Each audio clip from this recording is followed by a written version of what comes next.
All right. Well, we'll go ahead. I'll go ahead and get started and show you guys kind of the basics. So, like I said, I use 100% cotton. If you want to go top of the line, Kona cotton at Joann's is great, and it's often on sale. It's about $8 a yard. I get two different types of fabric, or two different shades, or two different patterns. If you do have one pattern, you can always just turn it inside out. If you wanted to do the lining in the same fabric, but I get kind of confused when doing that. I like two separate fabrics because I can easily get like the wrong side and right sides confused when it comes to doing this. And forgive me, my cat's gonna be jumping up every now and then. So Oh, you're fine. I sent out. I don't know if you guys got it, but there are a lot of templates online, and it's just the basically the face shapes are a little different. So I have. So I basically what I do is I print it out, right? And if you anticipate you're going to be making a lot of masks, what I do is I print out the pattern, but then I take that pattern and I actually create my own pattern out of muslin. So you can probably see that in the bottom left hand corner. So this is actually my muslin pattern. So I use this very often. And I also like it because like when I lay it on the fabric, it naturally like sticks to the fabric, and it doesn't move around like paper does. And I don't have to like Oh, safety okay. see.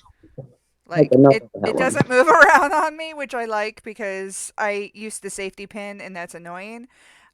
Another thing which I will never go back is I use one of the rotary blades, especially when it comes to things like this because of the weird shape. Cutting it out with scissors is really gnarly. So I just simply lay it on the fabric. And in this case, like my fabric is actually doubled. So I'm just going to cut out both sides at the same time. Is there a specific one that you're using? I don't remember the cutter. I don't remember the name brand that I was using, but it did not cut. And I paid like 20 something dollars for Yeah, it I at feel ya. Michael's. I got one and it was awful. Believe it or not, my friend, her grandma died and she was having like an estate sale and I got this from there. And at first I didn't like it, but I love this type. It's the Fiskars brand and it doesn't have Okay. like, there was one I had that every time I used it, it like popped closed and it was really dumb. But just this, like this type, it's very simple. There's just the push button for the cover, and that's it. But I really Okay. like it because Okay. it lets me go like straight up and down, and it gives me like really good leverage. The only bad thing is the first time I used it, I wasn't used to using the angle, and I totally cut my hand. And I was just like, whoop, pay more attention. And it's super sharp, Wow. and I love it. And it must be old because it was a grandmother's, but it works great. I love it. So Fiskars is good for me. Um, and then of course, I have cutting mats all over the place. So what I just did is I used that rotary blade, and you can see I got pretty close. Then I can lift that up, and I have two pieces right there. Super fast, much much faster than scissors and cleaner. I always make fun of my mom when she's doing it because it looks like it got weed whacked by the time she's done. So what I am going to do right here is, so this will be my liner. And I'm actually going to make a mask that I have for an order. I have an Etsy store, so I'm going to make a real one that's going to go to a client. So I'm going to use the same thing. Now, you can use the same pattern, or sometimes I'll just do this. I'll use the one I just cut out because it's probably good to have it truer to the actual one that you're going to be using.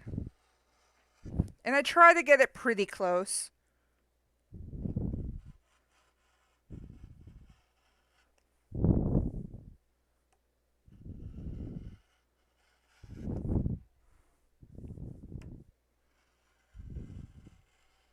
Okay. So there we go. So I've got my two for the outer and two for the liner. At this point, if my fabric was really wrinkled, you can iron it before. I often iron it after. Unless it's like really, really wrinkled and I can't even cut it that it's so wrinkled, then I'll iron it before. But I definitely make sure before I put them together that they are ironed and ready to go. So, Okay, one more question. Do you wash the fabric before you good question. use it? I used to, but like I would say for the masks, yes and no. So like I tell people to wash it on cold and do delicate cycle. And if that's the case, like it should not shrink. So I've been told. Um Typically when I get fabric before I send it out, I will wash it, but I think you don't have to. But I think that's personal preference. Like just for safety reasons, I'll wash it and then I will iron it. But then sometimes there's some fabrics that when I wash it, it just is such a pain to iron. You know, like certain types of cottons are just awful. So it's up to you.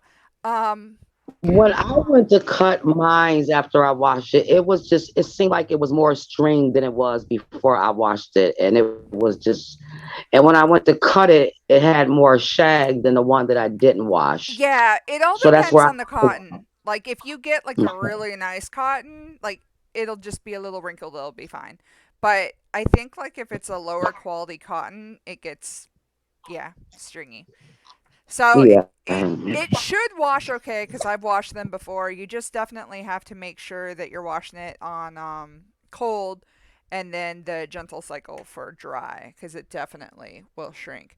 So what I'm going to do now is since I've already cut these out, I'm just going to go ahead and so what you're going to do is you're going to be stitching down this curved side here.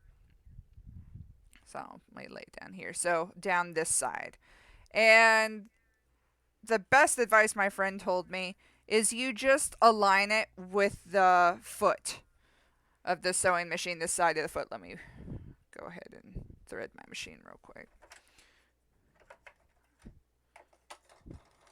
And forgive me, I have never done a sewing tutorial with these cameras, so my machine's all Oh, like you're off fine. to the side and normally I'm just like in the corner with all my stuff, so my stuff's all over the place. Okay. So I'm going to go ahead, and I don't know if you can see. Let me pick up my little camera. Let's see. I've got like cameras all over the place, but nothing quite right. I'm going to be aligning it with my foot. So about there. So you're looking at about 3/8, I guess. Whereabouts. It doesn't have to be perfect, but you're going to try to keep it aligned where you can. So I press my button, it does the starter stitch for me, which is great. And then I set my speed, I press start. I don't even have to use my foot. Saves your foot, saves your back. I got this machine for my mom who has issues with her legs, and it's just been a godsend for her. Alright, so just sew that seam right there. Do my ending stitch, or that's I guess where you would probably do your back stitch. So then what you do is you're going to cut little triangles. I guess I think they call it scalloping. I'm not too sure what they call it, but basically you're making it so once you put these together, it doesn't like stick out, I guess. It kind of when you put the pieces together, it won't be like as bulbous. But it's a running joke in my house that there's these little triangles everywhere. Like my dogs are covered in triangles. Wow. There's triangles like all over the carpet, and like there's a random red triangle in the bed, you know? And then we're going to do the same thing for this one. Alright, so I'm just going to sew down the side here.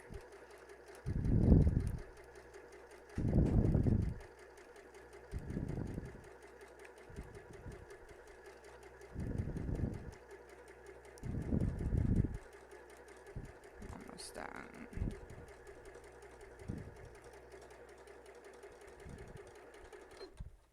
Alrighty. Okay, so same thing here. Cut those little triangles in. Now I gotta grab some of my sewing clips. So I just discovered sewing clips and they're about the best thing ever. Have you used sewing clips before? I don't use pins much anymore once I've discovered these clips. Lord, they make life so much easier. Alright, so I cut my triangles out. Let me go grab my clips real quick.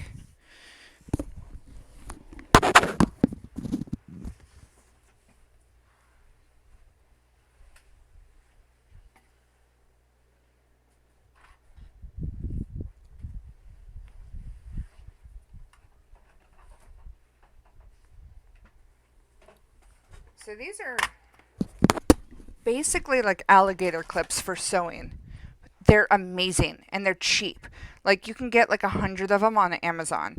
And it really replaces pins. And I really like using them for masks because I always worry when I'm pinning them if I'm messing the integrity of the mask up, putting holes in the cotton. So this next step is kind of the tricky part. Now I'll see if I can show it on here. So what I like to do is I will see if I can do this. Where is it? Where is it? Where is it? There we go. Okay, so I turn inside out the front.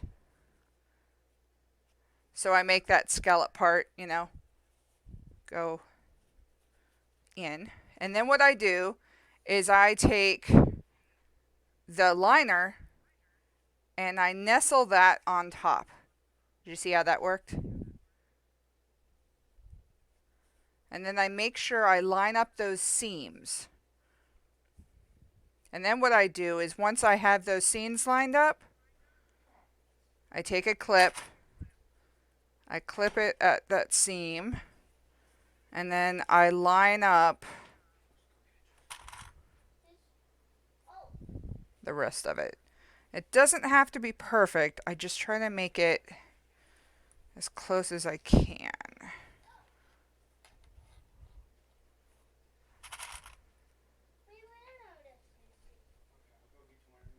All right. So you guys see that? How that's lined up?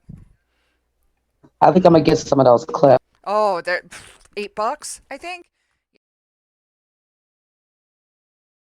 I take this in here and try to use the same seam allowance as I did before. So probably, probably around 3/8. Do my start stitch. Now the trickiest part with this is it's gonna want to move around on you, and trying to maintain that seam allowance can be tricky with the curve for me. But it's very important to maintain it because if you want to put a nose piece in, you're going to be putting it within that seam allowance.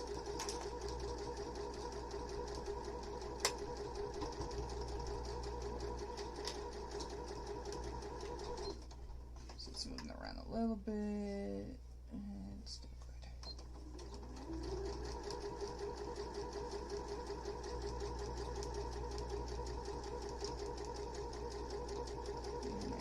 And I'll stop my stitch. Alright. So then what I do is I look and see how it's looking. I hate this camera. It's like the opposite of what I'm used to. So I'm looking to see how like the liner is looking, like if it's lined up or if it's slightly ajar. Now, there's no rhyme or reason for this, but sometimes I like to fold it back the other way. You see how the liner and the cover seem to fit a little better, and when I do it this way, I feel like it's a little off. So sometimes I just like to turn it inside out and then clip it So and the then sew it red that way. is your liner. Because the part that I seem to have the hardest time with personally is like, I don't know the math behind it, but I feel like one piece is I bigger can't than the other hear. once you start sewing it, and sometimes it can make it a little bulky, and it's not the end of the world. It's just being slightly more perfectionist. So I like to flatten it out, make sure it's aligned, because when I start sewing it, I'm gonna misalign it. I always do. So I like to at least start out right, and then if I mess up, it's not as bad. So you can see how quickly I did that. I went ahead and clipped it. So when I start sewing, I'll keep that seam allowance. Now, one thing you're going to want to do is you're going to basically sew, and if you wanted, you could flatten out the seam as you're going. I don't, because I'm lazy. But what you're going to want to do is right around here, you're going to leave probably about 2 to 3, maybe 2 inches, 2 inches. Yeah, 2.5 inches. You're going to leave a hole. So you're going to stop, and then you're going to leave a hole, and then you're going to keep going. And that's so you'll be able to turn it inside out. So I'm going to go ahead and sew this.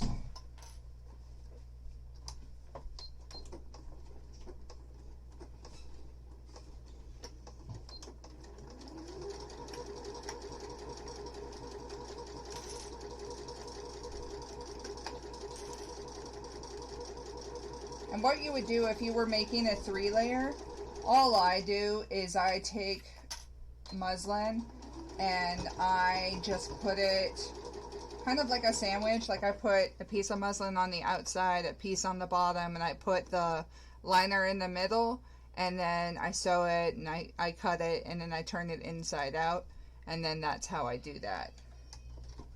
So then you've got that 3rd layer attached.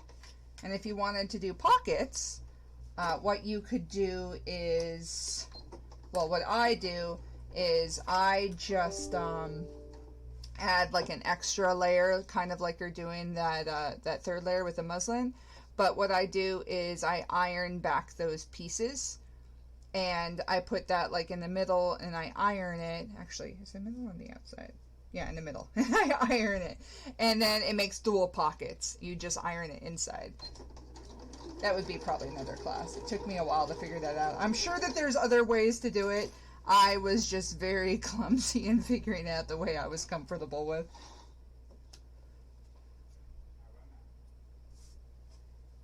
Alright, so I had, let me see if I can show you guys. So I sewed, and then I stopped, left a gap, and picked it up, and then I finished the corner.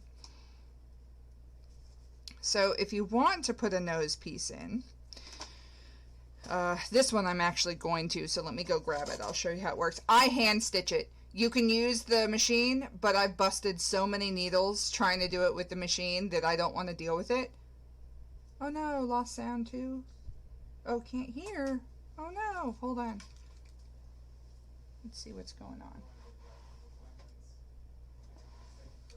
Can you hear? Can you guys hear now? Oh, I'm sorry. All right, where did it leave off? Where'd you guys get knocked out? Sorry, it was my mic. So, what I ended up doing. Oh, okay. All right, so I went up here. Okay, I did that top stitch. And then what I did down here is I did the bottom stitch. And then you stop, and you're going to leave about 2.5 to 3 inches. You're going to leave a hole there. And then you're going to finish that stitch. That hole is going to be so you can reverse it. And also, I've been recording this, and I think it picked up my audio. We'll find out. So I can give you a copy of the recording for what you may have missed. But I was saying that I'm actually going to be installing the nose piece. I do not do the nose piece with the machine. I hand stitch it because I've busted so many needles trying to do it with the machine. Because I use metal floral wire. I use 22 gauge floral wire. I found that because it's wrapped, it doesn't break. as much as, if you use like regular wire and floral wire, like it has a lot of give. It's not too hard. Like I've heard people use paper clips. It's gotta be uncomfortable. I don't want to. I wouldn't want to do that. So I'm gonna go grab my floral wire real quick and a needle so I can hand stitch this. I'll be right back.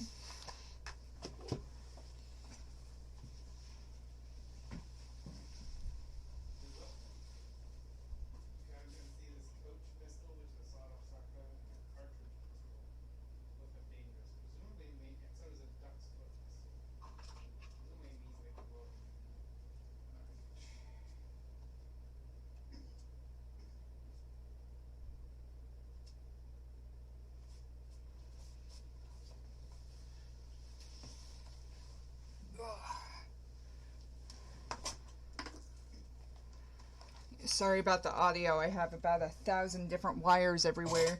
I feel like every time I turn my chair, I'm pulling something out. All right, so this is the floral wire. Let me see if I can show you on the camera.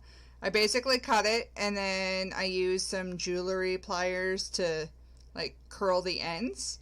These ends that are curled, I basically just put the needle through that and I attach it to the mask that way. So let me go ahead and thread my needle. I use quilting thread because it's really strong and cheap. It's the best part, but I do not use it in my machine. I was told actually that Gutermann is really, really good from a sewing shop, so I really like them. And then I just kind of troll Joann's and wait for a sale for the buy two get three free. Alright, here we go. Let me see if I can do this under this camera. So what I do is I hold it up to the mask and I turn it over because I'm trying to make sure I get the spacing right, because when you put it on your nose, I try to make sure it's centered. So what I do is once it's centered, let me see if I can get this close to the camera. Pardon my non-existent nails. My COVID coping mechanism is chewing off my nails. Alright, so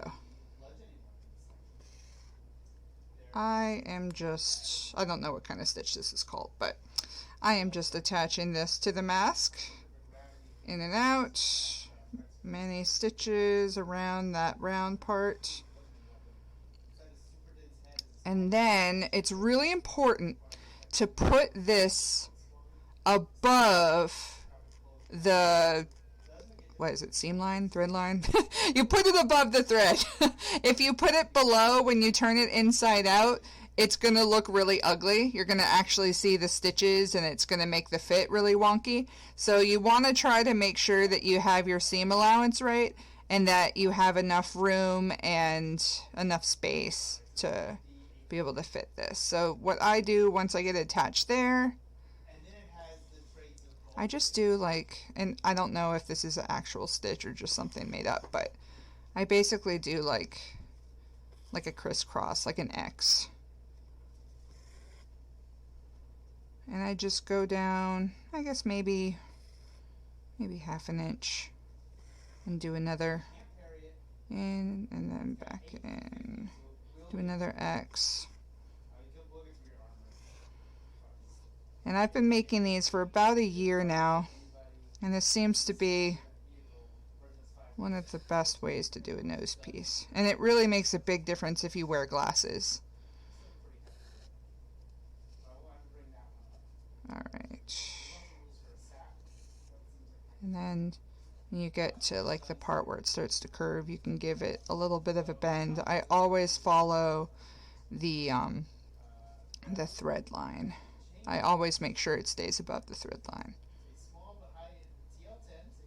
It's okay if you get it on it or really close. Just make sure it's above. It'll help with the fit.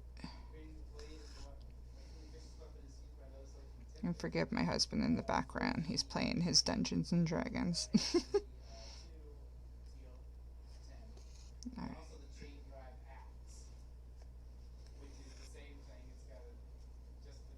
You guys still hear me all right? Good.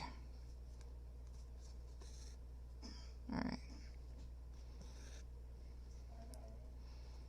All right. Then when I get to the other end, I'll do the same thing I did when I started.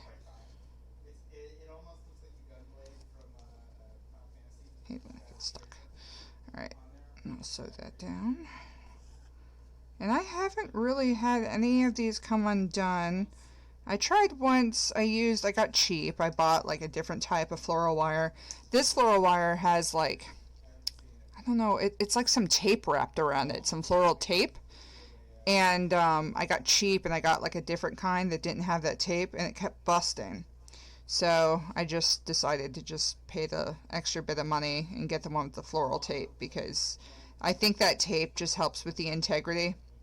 Especially like, I think some people might be a little rough on their mask and like just fidget with the nose part. And then like eventually, the integrity of the wire just goes. So it's just better to have stronger wire. So then what I do after I do that, if I have thread left, I just go back in and out and just kind of go in between the stitches that I made because it just reinforces it a little bit more. Might as well use the rest of the thread.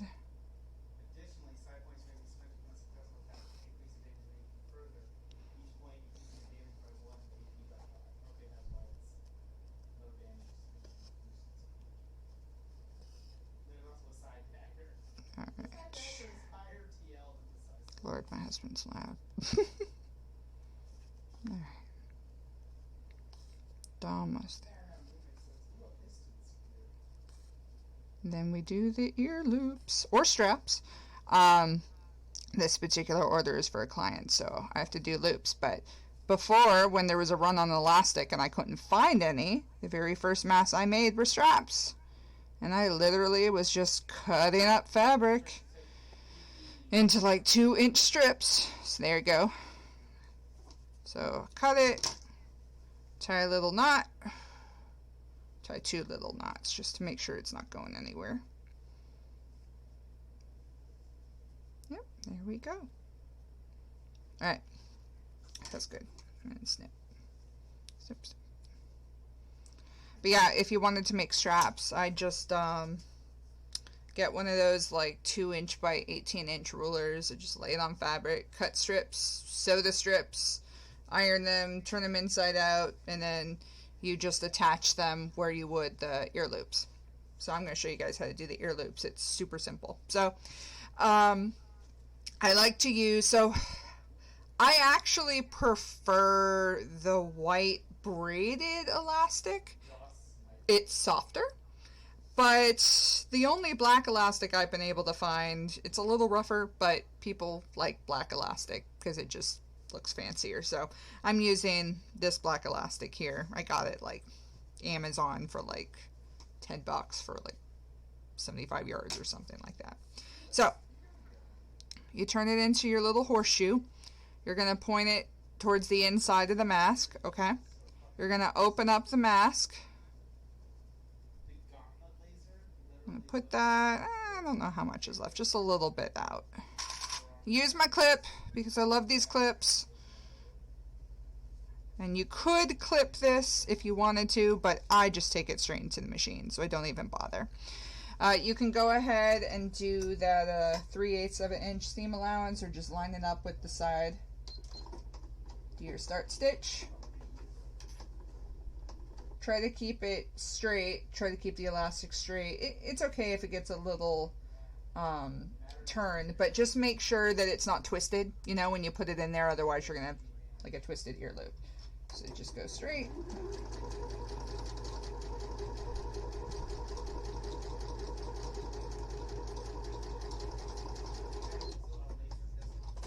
Finishing stitch. Cut, trim. Okay. Other side. Same thing. And I use 6 inches. 6 inches for a typical adult mask. If it's somebody with a really big kid, you can do 6.5 inches. For kids, you can do 5.5. I tend to go more, and then I bought adjusters. There's little adjusters that you can buy. Now, the only bad thing about them is when you buy them, you get about 1,000 of them. So you'll have a ton. But they're definitely great to have. And I always kind of err on the side of like making the loops bigger. That way you can always shorten them. Because obviously, if you make them too short, you can't really do very much with that. So same thing here. You're going to insert it. Make sure it's not twisted. Stick it out a little bit.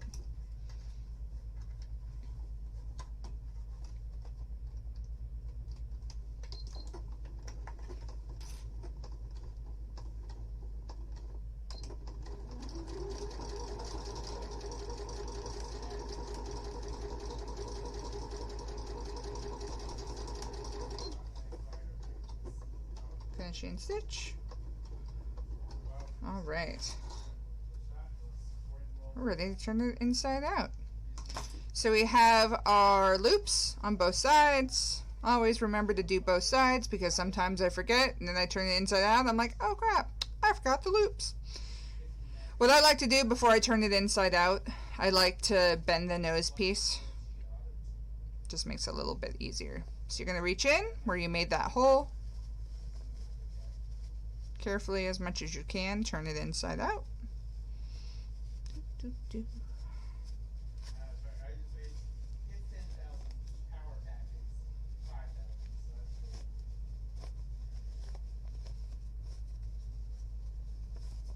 All right. I'm going to go ahead and turn it. And you can usually tell the lining should kind of flow with the nose piece. You'll see how it automatically starts. Like the nose piece should be turned, I guess, parallel. There we go. Okay. So here we go. So what we're going to do now is, I have to get my red thread, but you're just going to top stitch. So I do probably 1/8 of an inch, just a top stitch. So I have to get my red bobbin thread, and we just top stitch that, basically just to close that hole. But what I also like to do is I have it's actually a skewer. I use a skewer to poke the holes out, or poke the corners and make the corners nice and crisp. And then I top stitch, and then I'll show you guys how to do the elastic adjusters. Let me grab my red thread real quick.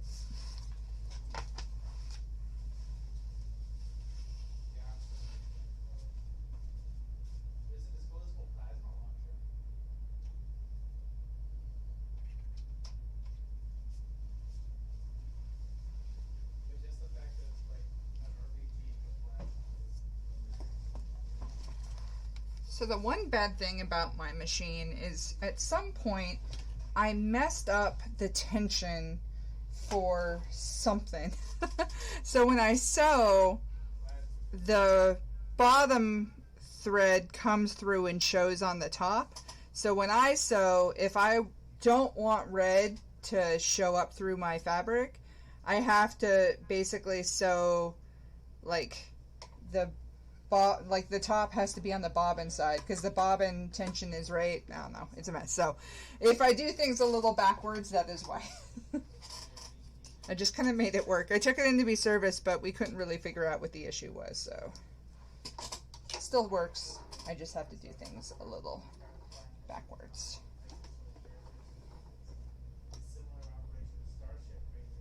All right. Evidently this has a auto threader, but I don't know how to use it, so I use my young eyes while I still can. All right. I don't feel like grabbing my skewer, so I'm gonna use this. Not a real pen. It is a stylus, but it'll get job done.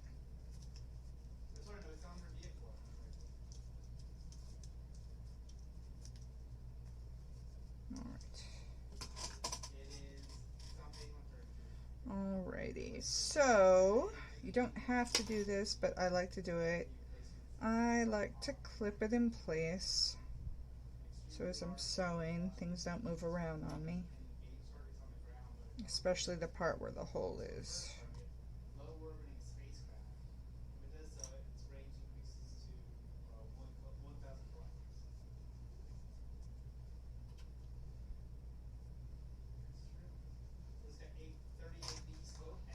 Mostly just to make sure that that lining doesn't show up on the masks if I sew it incorrectly. Okay. Oh, upside down. Alright. Starting stitch.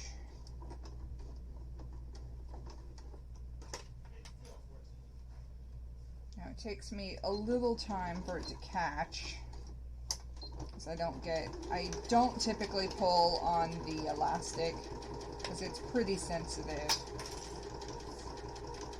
Luckily the black elastic is a lot more durable than the white.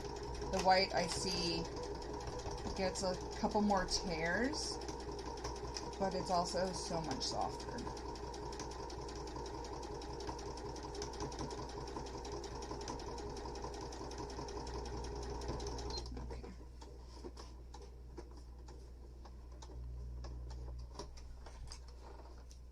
Alright, so there's my top stitch. Now you could go all the way around if you wanted to. It does make it look more finished. I don't do it because whenever I go around, I always hit issues around the nose piece. So, like, I only go around if there's no nose piece in. But you definitely could try. It's just I'm not as good at navigating around that nose piece. I busted more than enough needles dealing with it, so I just top stitch the bottom part. Okay, so here is our mask. Now let's put on these adjusters. So you're gonna cut about 6 inches. I like to use quilting thread for this part, or any really heavy duty thread you have, because if you use regular thread it tends to bust it. And you'll see why, because you put a lot of tension on here. So what you do is you cut the thread, and then you are going to loop it through, put it through the loop. See if I can show that. And you're going to put the ends of the thread together, and you're going to take the little adjuster. So the adjuster, I don't know, there's a small hole and a big hole. You're going to take the big hole and you're going to put it over, and you're going to push the ends of the thread through the small hole. And then it's going to look like this. And you are going to use the thread to pull the adjuster over the elastic. Regular thread, busts almost every time. So you're going to do the same thing on the other side. I'm going to try to make sure that the loops were like turned towards one direction, so I'm going to turn it towards the same direction. And then I'm going to do the same thing here.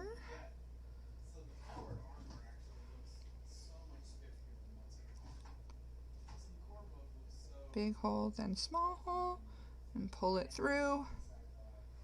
And there you go. Then iron it, and you have a mask with a nose piece. And this is an adult size mask. Works great for kids too, teens, whole bunch of stuff. I don't know if you guys got the link I sent, but that's the pattern that I originally started using when I started. But there's a ton of other patterns out there now, and this just happens to be for a full face mask. Any questions?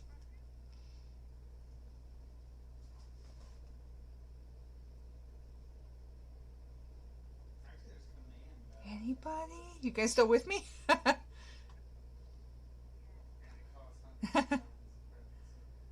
Well, I'm going to be putting this up on our Triangle Game Night website and also on Gamer Goodies for You on YouTube. So if you guys ever need to come back and take a look at it, you're welcome to. Otherwise, hopefully you got a couple fun pointers out of it.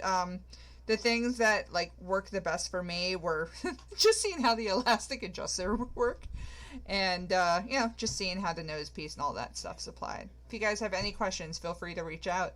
Otherwise, I will probably start working on my Etsy orders.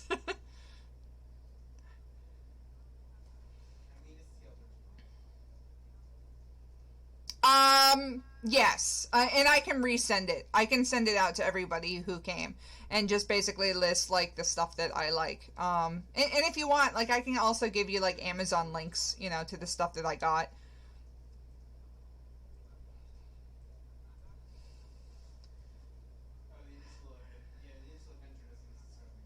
I didn't really know either. Like, honestly, like, before the pandemic, I volunteered at the Raleigh Little Theater costume shop, and like literally all I would do is sew straight lines. They'd give me something, I'd sew a straight line, and that's it. I didn't really understand what I was doing. And like when the pandemic started, I had like random fabric, and Etsy was like, "We need mask makers." So I pulled out my machine, and I'm like, "I guess I'll figure this out," So my first masks were awful, and then eventually it like clicked, and once you've made like 200 masks, you start to get it. So like it started to get better, and then of course the machine made a really big difference, and like I was watching like Project Runway, and I always heard them talk about muslin.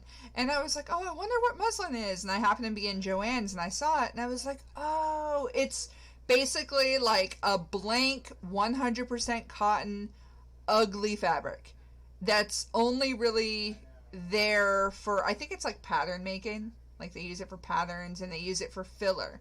But I love it because so I started making purses, and I know I'm going to be making the purses very often. So any pattern I know I'm going to use a lot, I put on that muslin, and it makes it easier than fumbling around with paper. And the best part is it's only like $2 a yard, and like and then you can get it on sale, so you can walk out with like 10 yards of muslin for like $15. you know Yeah, yeah, and you just kind of wait and see, and like, and another thing, if you're into fabric, Etsy has a lot of really amazing fabric, and it ships really fast. That's how I got most of my fabric during the pandemic, because you couldn't get anything at Joann's. So, yeah, yeah. But yeah, I'll send you a list of like my favorite stuff. My newest acquisition are my clips. Like I just love these clips to death. I got more of them because I thought at first they were a gimmick, and then I was watching another video and I was like, I'll try them, and now I'm like, give me the clips. Give me all the clips. They're all over the house. And then of course, get yourself uh, a good rotary tool. It will. Yeah, Fiskars is good. And just like something simple, like no bells and whistles. Like this is just pretty straightforward, but it's great. And get yourself replacement blades. And get yourself some needles for your machine. Because when things start acting up, yeah. And they give, well, where are you located? Oh, okay. Yeah, I was gonna say, I'm like, if you're in Raleigh, North Carolina, I can give you a referral, but I don't know what's out there. But yeah, definitely get it serviced, and just kind of be on the market for one of the newer machines. They're going down in price now, but I'm telling you, anything with the start stop button and that auto stitch is your best friend. It's amazing. You saw how fast I did that.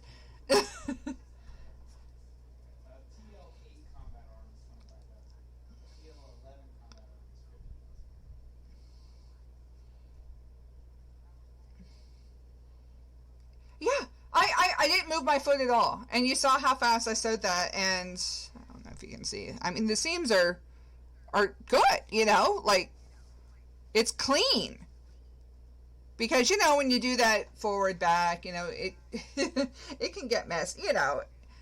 And then with my mom's, like, she was having, the bird's nest where the string goes up, and it's, I don't know, it's a tension thing.